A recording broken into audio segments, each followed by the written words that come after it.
You're listening to Health Professional Radio with Wayne Buckler.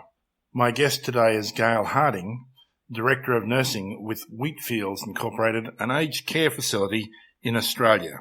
Now, I won't tell you where it is. I'll leave that up to Gail. Good morning, Gail, and welcome to Health Professional Radio. Good morning, and thank you very much for having me on. Tell me where Wheatfields is. Wheatfields is a small rural nursing home. We're situated about 90 kilometres north of Adelaide, in a small town called Freeling. A lot of listeners might know us. We were the hometown of McLeod's Daughters when that was being filmed. That's one way to be famous. That's probably their main claim to fame. It's a rural area that's mainly known for wheat growing, but we're on the edge of the Barossa Valley as well. Now, tell us about your facility. We're a 53-bed aged care facility, and we cater for high care and low care people. We also do residential respite as well, but we also are the preferred place for people to go from the local health centre when their patients require palliative care, because we do have a special niche, I suppose, for doing palliative care and provide that really well if there are people in the community that need that. Now, your catchment would be local there, but I understand you've gained some national attention for something else.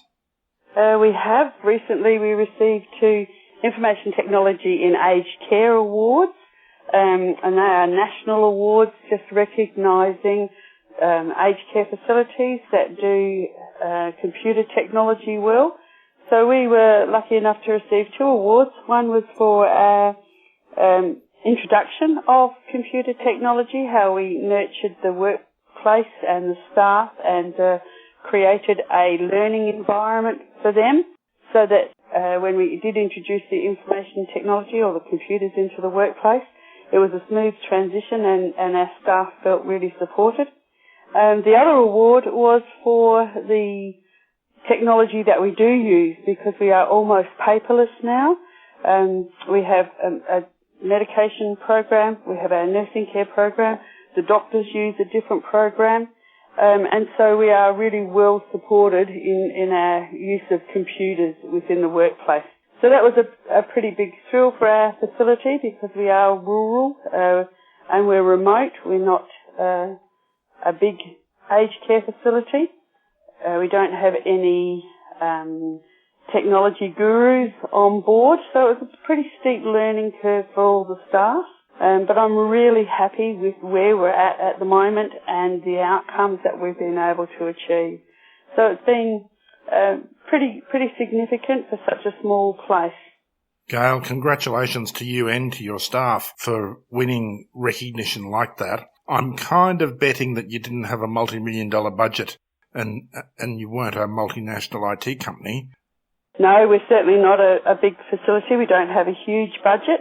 I think that was one of the things that made it even more important for us, was that we are so small. We are standalone. We're not in with a big organisation, and we're still able to achieve that. And I think that's really very encouraging for other small standalone facilities, that you are able to achieve this.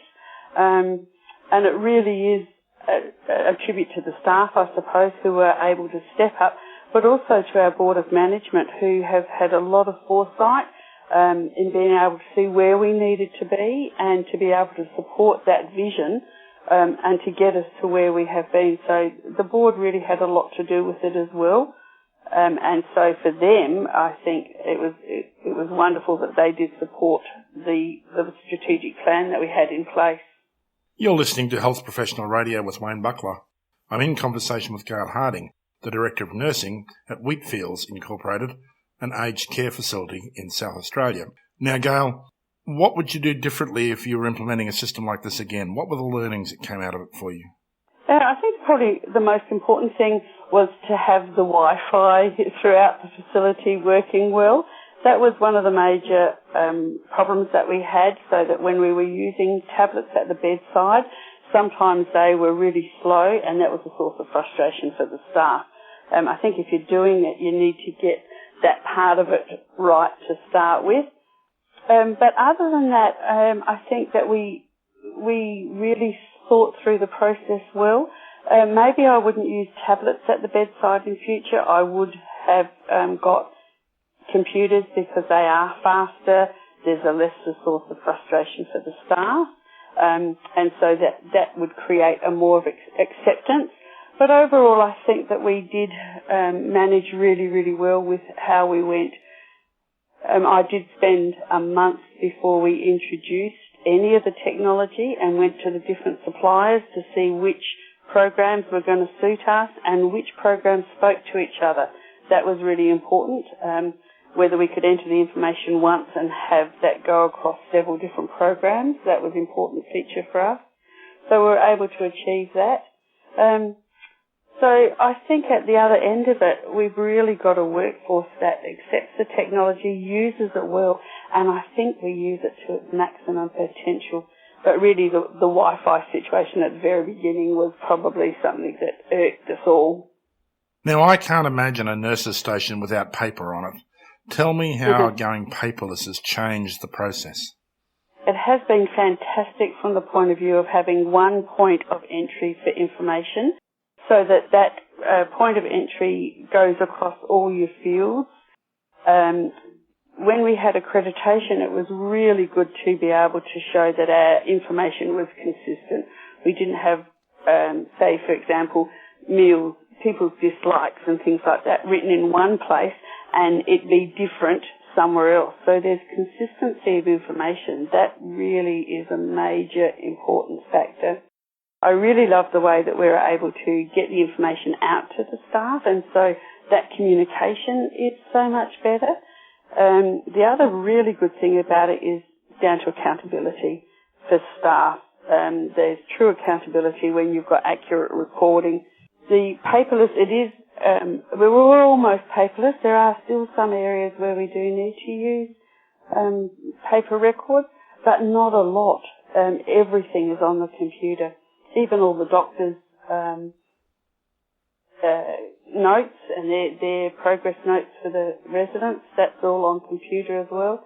And hopefully in the near future, the Commonwealth Government will be making that step closer so that the doctors can use what they're putting in the computer as a script. We're hoping to be able to do away with scripts, handwritten scripts from the doctor within this current calendar year. So that would be a great step, just to reduce the burden. From a management point of view, having no paper, when we're doing audits, it's very easy to be able to bring up the information that you're auditing in progress notes. It takes so much, gives us back so much time with audits because we're not flicking through wads and wads of case notes. We can create the information that we want using the computer system that we use. So from a time point of view, it's been fantastic not having to wade through paperwork, not having to wade through case notes. From a medication management point of view, we've really reduced our number of incidences because we're not transcribing medication. Our medications are up to date. They're in real time, and I think that's so important as well for staff working on the floor. When a doctor makes a change, they get that information immediately. And that's really critical when you're dealing with residents and dealing with, their medications on a day-to-day basis. So, not having to wade through paperwork has been terrific. We certainly created a couple of empty drawers in our filing cabinets. That's been really good. And also, we don't have the problem of improving a form or a document, putting out a new form, and then some months later finding that somebody still somewhere has a stash of the old form, and suddenly that appears. So everything is in real time. There's always a stash of old forms. Yeah, somebody always manages to have one somewhere and manages to photocopy that, and somehow that's not the form we're really supposed to be using. So this eliminates all of that. Everything that the staff use is on the computer. It's the correct forms, and the information management has improved enormously. So that's been a tremendous benefit to us all. Well, Gail, you're to be congratulated on this because implementing electronic health systems is a major, major effort everywhere it's done, and it sounds like yours has gone swimmingly well, so congratulations for that. And it's been lovely to hear your story. Thank you very much. I'm sure people will be interested in your story, Gail. If they want to get in touch with you, how can they do that? I'm more than happy for anybody to get in touch with us. I have a mobile number, or they can look us up on our website. Our website is www.wheatfields.net.au, and my contact details are available through there. People are able to send me an email if they want, and I'm more than happy for them to do that.